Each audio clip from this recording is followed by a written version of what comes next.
नमस्कार, मी रोहिणी परत एकदा तुमच्यासाठी खूप महत्त्वाचा व्हिडिओ घेऊन आलेली आहे। तर आजच्या व्हिडिओमध्ये आपण बघणार आहोत की आपण काल कोजागिरी पौर्णिमा निमित्त भरपूर सेवा अशा केलेल्या आहे महालक्ष्मीला प्रसन्न करण्यासाठी आणि त्याचबरोबर सर्व देवतांना चंद्र, इंद्र, कुबेर ह्या भगवान ह्या देवतांना आपण प्रसन्न केलेलं आहे।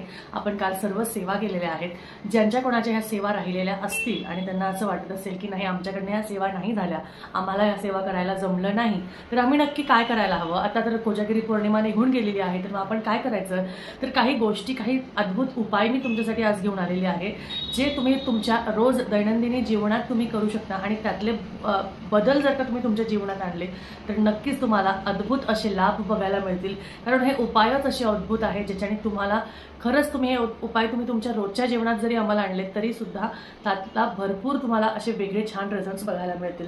सगळ्यात महत्त्वाचं बघा, आपल्याला काही गोष्टींमध्ये बदल करायचा असतो, आपल्याला काही गोष्टी महत्त्वाच्या ज्या आहेत त्या करायच्या असतात।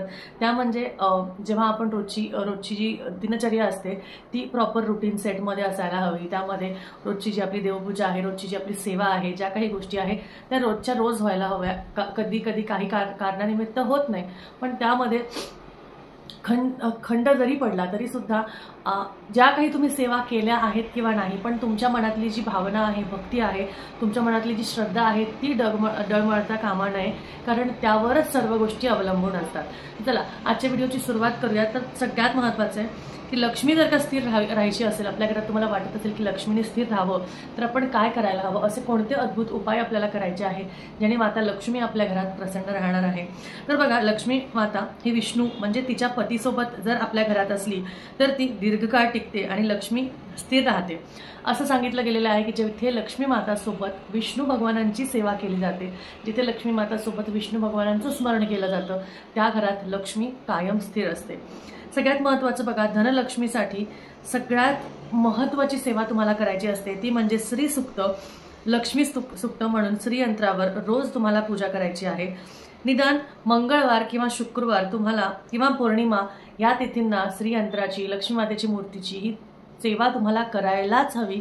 कारण ह्या सेवेमध्ये तुम्हाला काय करायचं आहे, ह्या सेवेमध्ये तुम्हाला कुंकुमार्चन, श्रीसूक्त पठण, त्याचबरोबर सिद्धकुंजिका स्तोत्र पठण तुम्ही करू शकता, त्याचबरोबर महालक्ष्मी अष्टक तुम्ही म्हणू शकता, महालक्ष्मी चालीसा तुम्ही म्हणू शकता।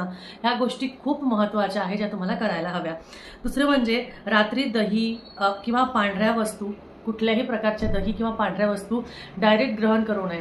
त्यामध्ये वरण भात असेल तर त्यामध्ये काहीतरी टाकून तुम्ही ग्रहण करावं, पण पांढऱ्या गोष्टी जसं दही, दूध अशा गोष्टी असतात त्या म्हणले जाते की रात्री त्या भक्षण करू नये, कारण रात्री शक्यतो पांढऱ्या गोष्टींमध्ये महालक्ष्मी ही असते, पण रात्री त्या आपण भक्षण करू नये असं म्हटलं जातं किंवा कोणाला देऊ सुद्धा नये असंही सांगितलं गेलेलं आहे। त्यानंतर व्यवसाय वृद्धी करता शुक्रवारी 3 नारळासोबत लाल वस्त्र बांधून घरामध्ये किंवा व्यवसायाच्या ठिकाणी बांधून हळदीने त्यावर स्वस्तिक काढावं आणि त्याला तिथेच ठेवावं। त्याने लक्ष्मी स्थिर राहते आणि तुमच्या व्यवसायात वाढ होते। तर तुम्हाला 3 नारळ घ्यायचे आहे, त्यावर स्वस्तिक काढायचं आहे, लाल कपड्याने ते गुंडाळून घ्यायचं आणि तुमच्या त्या ठिकाणी, व्यवसायाच्या ठिकाणी ते ठेवायचं आहे। तर पौर्णिमा टू पौर्णिमा तुम्ही हे करू शकता। त्यानंतर एक लांब मोरपीस आणून दक्षिणेकडील भिंतीला लावावे। रोज सकाळ संध्याकाळ अगरबत्ती ओवाळावी। अडकलेली रक्कम असेल, पैसा असेल, काही तुमची अडकलेली काही गोष्ट असेल ती लवकर तुम्हाला परत मिळते आणि त्यातनं मुक्तता सुद्धा होते। त्यानंतर देवीच्या 3.5 पीठाची यात्रा करून खणा नारळाने ओटी भरावी, अभिषेक करावा, धनप्राप्तीमध्ये वाढ व्हावी, धंद्यात भरभराट व्हावी, ह्यासाठी तुमच्या कुलदेवीला वर्षातून एकदा तरी जाऊन यावं आणि तिचं मानसन्मान करावं। त्याचबरोबर तुम्हाला जर का नवीन व्यवसाय सुरू करायचा असेल तर त्याआधी नोकरीच्या ठिकाणी किंवा तुमच्या व्यवसायाच्या ठिकाणी तुम्हाला नदी, विहीर, समुद्र या ठिकाणी जाऊन एखादे फळ आणि पैसे अर्पण करायचे आहे, ज्याच्याने यश प्राप्ती होते असं म्हटलं गेलेलं आहे। कुठल्याही पाण्याच्या ठिकाणी जाऊन तुम्हाला नारळ आणि एखादे फळ आणि थोडे पैसे, म्हणजे तुम्हाला 1 रुपयाचा कॉईन असेल तरीही चालेल, तर तुम्ही ते जाऊन तिथे अर्पण करायचे आहे, त्यामध्ये आणि यश मिळते असं म्हटलं गेलेलं आहे। त्यानंतर लक्ष्मी प्राप्तीसाठी भाजलेले चणे कबुतरांना खायला घालावे असं सांगितलं गेलेलं आहे। घरामध्ये रोज तिळाच्या तेलाचा दिवा देवासमोर लावावा। तुपाची फुलवात देवासमोर उजव्या बाजूला लावावी, म्हणजे देवाच्या उजव्या बाजूला, आणि तेलाचा दिवा डाव्या बाजूला लावावा, म्हणजे देवांच्या डाव्या बाजूला म्हणजे बघा, आपल्या उजव्या बाजूला तेलाचा आणि आपल्या डाव्या बाजूला तुपाचा दिवा लावावा असं सांगितलं गेलेलं आहे। त्यानंतर कर्जमुक्तीसाठी ऋणमोचन सूत्र तुम्ही रोज वाचावं। त्याचबरोबर ऋणमुक्तेश्वर यांचं स्मरण सारखं करावं असं सांगितलं आहे। नवीन झाडू केरसुणी जर का घरात आणली असेल, आता दिवाळीत तर तुम्ही आणणारच आहे, तर त्याची आधी हळद कुंकू लावून थोडंसं त्यावर पाणी शिंपडून तुम्हाला त्याची पूजा करायची आहे आणि मगच तुम्हाला ते वापरात घ्यायचं आहे। आता दिवाळीमध्ये बरेचसे जण घरात छोटी केरसुणी असू दे, झाडू असू दे, ह्या गोष्टी आणतात, पण त्याची पूजाविधी केल्याशिवाय ते वापरू नये असं सांगितलं गेलेलं आहे। त्याचबरोबर घरामध्ये जर का तुमचं कॅश बॉक्स असेल, तिजोरी असेल, तर त्यामध्ये काळा, निळा, डार्क असा कुठल्याही प्रकारचा रंग नसावा। कधीही कोणतीही नवीन वस्तू घरात आणली की ती आधी देवासमोर ठेवावी, त्याची पूजा करावी आणि मगच त्याचं उपयोगात आणावं। त्यानंतर बघा, तुमच्याकडे चांदीच्या किंवा पितळेची डबी असेल तर त्यामध्ये थोडेसे कॉईन्स ठेवावे आणि ते तुमच्या तिजोरीत ठेवावं। चांदीची डबी असेल तर चांदीची, किंवा पितळाची असेल पितळाची कोणतीही, त्यामध्ये थोडेसे कॉईन्स ठेवावं आणि हळद कुंकू वाहून ते तुमच्या तिजोरीत ठेवावं। त्याने सुद्धा धनवृद्धी होते असं म्हटलं गेलेलं आहे। त्याचबरोबर रोज संध्याकाळी तुळशीजवळ तुपाचा दिवा, अगरबत्ती लावावी। घरात याने निरंतर लक्ष्मीचा वास होतो। ज्या घरात तुळशीची पूजा रोज होते त्या घरात लक्ष्मी कधीच काढता पाय घेत नाही। त्याबरोबर लक्ष्मी प्राप्तीसाठी घरात बनवलेले अन्न, दूध झाकून ठेवावे। गुरुवारी तुळशीला थोडेसे दूध घालावे। लक्ष्मीचे वास्तव्य कायमस्वरूपी तिथे असते। अन्न वाया जाऊन देऊ नये। हळदी मिश्रित दूध सुद्धा तुम्ही गुरुवारी तुळशीला घालू शकता। त्यानंतर घरामध्ये किमान एक वेळचं जेवण सर्वांनी मिळून एकत्र जेवावे। याने एकोपा राहतो आणि घरात कधीच वादविवाद कुठल्याही प्रकारच्या अशा गोष्टी घडत नाही। आणि त्याचबरोबर शक्यतो जेवताना कुठल्याही प्रकारचं वादविवाद अशा गोष्टी कधीच करू नये। पैशासंबंधित कामासाठी निघताना उजवा पाय घराबाहेर टाकून निघावे।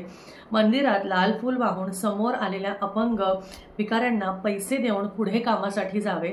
याने अडमार्ग येणार असतील तर ते नाहीसे होतात आणि तुमचं काम व्यवस्थित होतं।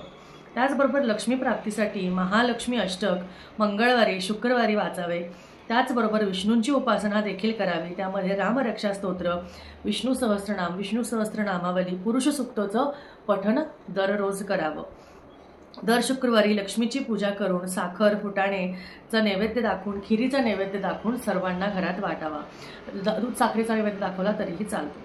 लक्ष्मीला आवडते पदार्थ लक्ष्मीला अर्पण करावे, जसे डाळिंब, पेढा, त्याचबरोबर पांढऱ्या गोष्टी अशा देवीला अर्पण करावे।